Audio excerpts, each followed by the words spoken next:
আসসালামু আলাইকুম। সবাইকে স্বাগত জানাচ্ছি আমাদের আজকের এই পর্ব। আজকে আমরা কথা বলছি অ্যাডভান্স ইংলিশ স্ট্রাকচার। আছি ৭০তম পর্বে। চলো শুরু করি। সেখানে আমরা বলবো এমন সকল বাক্য যে সকল বাক্যে আমরা কাউকে জিজ্ঞেস করি বা কাউকে প্রশ্ন করি যে তুমি কার নির্দেশে এখানে এসেছো, কার আদেশে এখানে এসেছো, কে বলল যে কারণে তুমি এখানে এসেছো বা কে বলেছে যার কারণে তুমি এটা করেছো।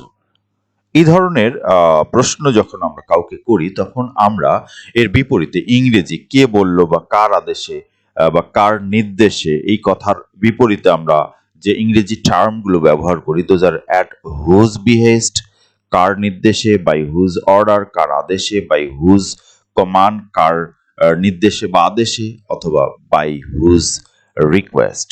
আমরা সেটাও বলতে পারি। অনুরোধের ক্ষেত্রে আমরা বাই হুজ রিকোয়েস্ট সেটি কিন্তু বলতে পারি। সো আমরা এখানে বলছি যে কে বললে বা কার আদেশে তুমি এখানে এসেছো। তাহলে আমরা যেহেতু প্রশ্ন করছি তাহলে কে বললে এর ইংরেজি হচ্ছে at whose behest, at whose behest,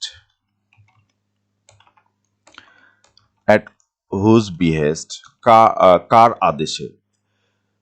এটা প্রশ্নবোধক বাক্য। দ্যাট ইজ হোয়াই আমরা এখানে কি করব, অক্সিলারি ভার্বটাকে সামনে আনবো। তাহলে তুমি এখানে এসেছো, you have came, sorry you have come, you have come past participle হবে। সো ইউ হ্যাভ কাম, আমরা জানি যে come, came, come. So you have come, you have come, তুমি এসেছো। তাহলে আমরা যেহেতু প্রশ্ন করছি তাহলে আমরা বলবো হ্যাভ ইউ কাম, তুমি এসেছো হেয়ার, রাইট? তাহলে তুমি কার নির্দেশে বা কার আদেশে এখানে এসেছো। সো কার নির্দেশে বা কার আদেশে তুমি এখানে এসেছো এর ইংরেজি হচ্ছে at whose behest have you come here, at whose behest have you come here। তুমি কার নির্দেশে আমাকে দেখা করতে বলেছো, ঠিক আছে? এই ধরনের বাক্য যদি আমরা চাই তাহলে কিন্তু এই ফরম্যাটেই আমরা ট্রান্সলেট করব। সো কার নির্দেশে এর ইংরেজি হচ্ছে at whose behest or by whose order or by whose command। So আমরা এটা খেয়াল রাখবো। আমাদের পরের বাক্যটিকে যদি আমরা একটু লক্ষ্য করি সেখানে আমরা দেখতে পাচ্ছি যে লেখা আছে কে বললে বা কার আদেশে তুমি এটা করেছো। তাহলে তুমি এটা করেছো, ইউ হ্যাভ ডান। তুমি কি করেছো, তাহলে হ্যাভ ইউ ডান। তাহলে শুরুতে আমরা বলবো at whose behest, behest have you, have you করেছো, করেছো, have you done, right? Have you done this, have you done this, right? আমরা কিন্তু এটা বলতে পারি। অথবা আমরা যদি এটাকে পারফেক্ট টেন্স এর পরিবর্তে পাস্ট টেন্স ব্যবহার করতে চাই, that also be possible for communication. তাহলে আমরা বলবো at whose behest, at whose behest, কার আদেশে, behest, at whose behest did you do this, right? সেটিও কিন্তু আমরা বলতে পারবো, ডিড ইউ ডু দিস, তুমি কার নির্দেশে এটা করেছো। তাহলে আমরা বলছি তুমি কার আদেশে বা কার নির্দেশে বা কে বলছে যে কারণে তুমি এটা করেছো, এর ইংরেজি হচ্ছে at whose behest have you done this, অথবা at whose behest did you do this, at whose behest did you do this? So you can repeat after me. If you repeat after me, that will be fluent for you in case of communication, and that will be very helpful for you, and you'll be natural for this type of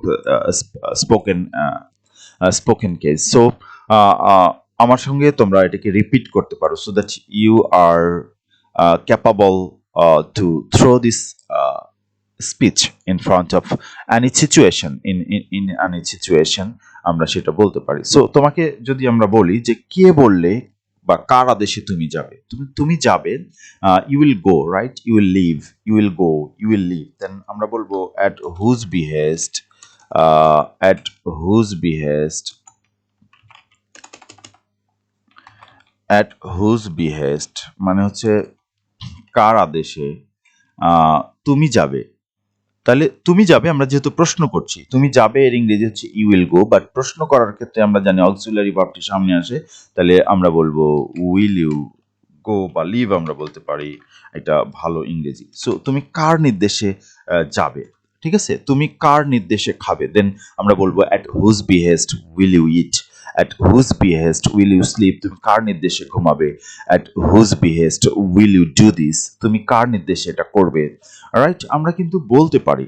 so আমি যদি বলি কার নির্দেশে সে এটা করবে, right, বা কার নির্দেশে সে যাবে, অথবা কার নির্দেশে তোমার বাবা এটা করেছে, তাহলে আমরা বলবো at whose behest did your father do this, did your father do this, আমরা কিন্তু এরকম করে বলতে পারি। সো আমাদের পরের যে বাক্য সেখানে আমরা একটু খেয়াল করি যে কে বললে বা কার আদেশে তুমি সিদ্ধান্ত নিতে পারবে।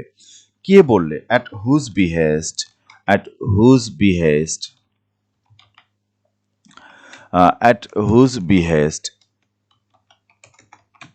কার নির্দেশে তুমি সিদ্ধান্ত নিতে পারবে, তাহলে তুমি সিদ্ধান্ত নিতে পারবে, you will be, you can decide, তুমি পারবে, ঠিক আছে। সো ইউ ক্যান ডিসাইড, তুমি সিদ্ধান্ত নিতে পারো বা সিদ্ধান্ত নিতে পারবে আমি বলছি, তাহলে ক্যান মানে পারা, তাহলে আমরা বলছি অ্যাট হুজ বিহেস্ট, কার নির্দেশে তুমি সিদ্ধান্ত নিতে পারবে, এর ইংরেজি হচ্ছে ইউ ক্যান ডিসাইড, বাট যেহেতু আমরা প্রশ্ন করছি তাহলে আমরা বলবো can you decide, right, decide, তুমি কার নির্দেশে সিদ্ধান্ত নিতে পারবে, অ্যাট হুজ বিহেস্ট, অথবা আমরা চাইলে বলতে পারি at whose order, sorry by whose order, by whose order or by whose command can you decide, can you decide how to work the task, how to do the task, right?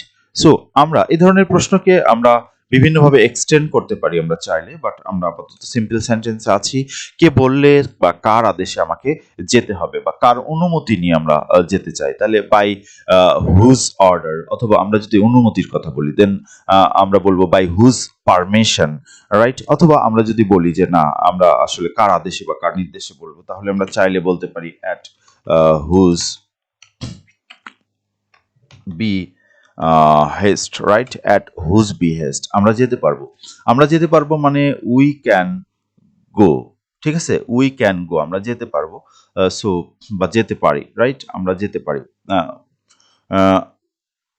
Sorry আমরা এখানে বলছি যেতে হবে, যেতে হবে মানে উচিত, ঠিক আছে, যাওয়া উচিত এরকম, দেন আমরা শুড ব্যবহার করতে পারি বা উইল ব্যবহার করতে পারি, যেতে হবে, হ্যাভ টু আমরা ব্যবহার করতে পারি, sorry, we have to go, then we have to go, we have to go, তাহলে আমরা বলছি at whose behest do we have to go, আমরা এটা বলবো, অথবা আমরা যদি চাই তাহলে আমরা এখানে শুড ব্যবহার করতে পারি, যে আই শুড গো, আমার যাওয়া উচিত, তাহলে আমরা বলছি at whose behest should, should I go, should I go, কার নির্দেশে আমার যাওয়া উচিত বা যেতে হবে, ঠিক আছে, শুড আই গো উচিত বা যেতে হবে আমরা অর্থে নিতে পারি, কিন্তু কে বললে বা কার আদেশে আমাকে, আদেশ আমাকে মানতে হবে, কার আদেশ আমাকে মানতে হবে, রাইট। সো কার আদেশ আমাকে মানতে হবে, এইটা আমরা যদি বলি আমাকে মানতে হবে, then I have to, I have to বা আই হ্যাভ টু ওবে, অথবা আই মাস্ট ওবে, আমরা যদি জোর দিয়ে বলি তাহলে সেটা বলতে পারি, তাহলে আমরা বলছি যে at whose behest, whose behest, কার নির্দেশে, বিহেস্ট, কার নির্দেশে, কার নির্দেশ আমাকে মানতে হবে, then I I I I I must obey, right, then আমরা বলবো মাস্ট আই ওবে, তাহলে আমরা যেহেতু প্রশ্ন করছি তাহলে আমরা বলবো মাস্ট আই ওবে, ঠিক আছে, কার নির্দেশ আমাকে মানতে হবে, ওবে, ওবে, কার নির্দেশ আমাকে মানতে হবে। এরকম করে আমরা কিন্তু আমাদের আরো অনেক বাক্য আছে যেগুলোকে ট্রান্সলেট করতে পারি। I think you are capable of delivering such a speech the same structure as we discussed here. So আমাদের পরের যে বাক্য সেটি যদি আমরা বলি তাহলে আমরা বলতে পারি কে বললে বা কার আদেশে তুমি কথা বলতে পারবে। সো তুমি কথা বলতে পারবে, পারা, যেহেতু পারা বলা হচ্ছে তাহলে can, then you can speak, right, you can speak, then আমরা বলবো at whose behest, at whose behest, at whose behest তুমি কথা বলতে পারো, then can you speak, can you speak, যেহেতু আমরা প্রশ্নবোধক বাক্য করছি, আমরা জানি যে তুমি কথা বলতে পারবে, এর ইংরেজি হচ্ছে ইউ ক্যান স্পিক। যেহেতু আমরা বলছি প্রশ্নবোধক বাক্য, দেন আমরা ক্যানটাকে সামনে নিয়ে আসবো, as it is a modal or auxiliary, then আমরা বলবো at whose behest can you speak, at whose behest can he speak, right, at whose behest can your father speak, at whose behest can your sister speak, at whose behest can your friend speak, right? So আমরা কিন্তু এখানে subject change করে এই বাক্যটির স্ট্রাকচারকেও আমরা পরিবর্তন করতে পারি। সো আমাদের এই বিষয়গুলো কনসিডার করতে হবে, আমরা কিভাবে আমাদের সেন্টেন্সটিকে থ্রো করতে চাই, ডেলিভার করতে চাই। That's the main concern in case of communication. So we have two mind it, and we have to remember the thing, right, actually. So কে বললে বা কার আদেশে আমাকে শুনতে হবে, কে বললে আমাকে শুনতে হবে, বা কার আদেশ আমাকে শুনতে হবে। তাহলে আমাকে শুনতে হবে আই হ্যাভ টু শোনা মানে হচ্ছে যে লিসেন, বা আই শুড লিসেন, অথবা এরকম আমরা আমার উচিত অর্থে যদি আমরা নিই তাহলে শুড বলবো। তাহলে লিসেন, আই শুড লিসেন, আমার শোনা উচিত। তাহলে আমরা বলবো at whose behest,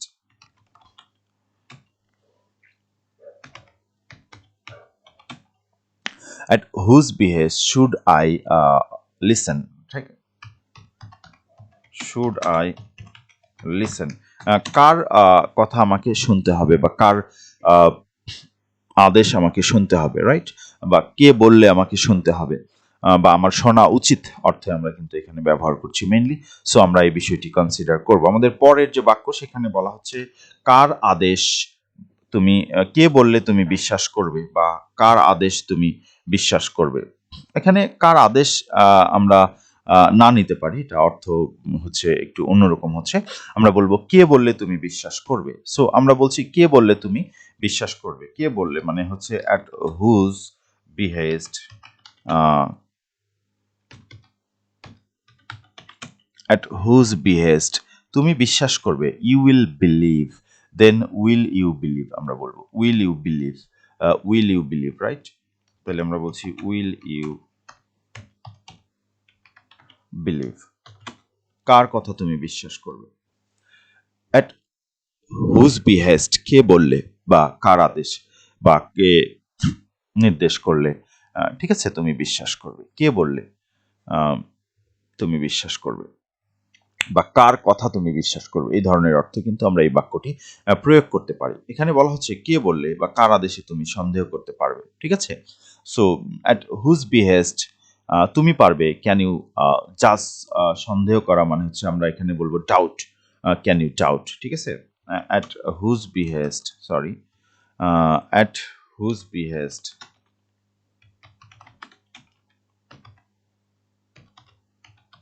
behest can you তুমি পারো, so can you doubt or suspect, ঠিক আছে, কে বললে তুমি সন্দেহ করতে পারবে।